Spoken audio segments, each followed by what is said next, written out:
बातमी सोलापूरमधून सोलापुरातील राष्ट्रवादी काँग्रेसकडून पहिला उमेदवारी अर्ज हा दाखल झालाय।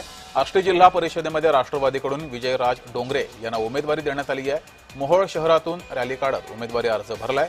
मोहोळ तालुक्यामध्ये 6 जिल्हा परिषद दोन्ही राष्ट्रवादी एकत्रित लढणार आहेत।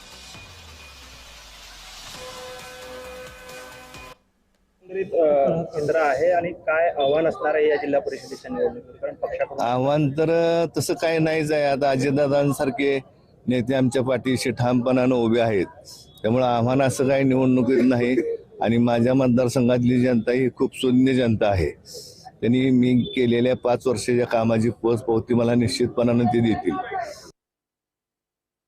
दोन्ही राष्ट्रवादी एकत्र येण्याचे चिन्ह नव्हे तर ते एकत्र आल्यातच आहेत।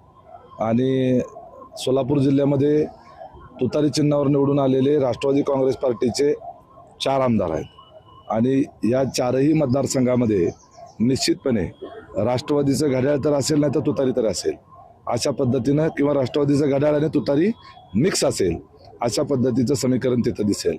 त्याचबरोबर राहिलेले सर्व तालुक्यांमध्ये त्या ठिकाणी देखील राष्ट्रवादीच्या घड्याळासमोर तुतारीचा उमेदवार असणार नाही आणि तुतारीच्या उमेदवारासमोर घड्याळाचा उमेदवार असणार नाही।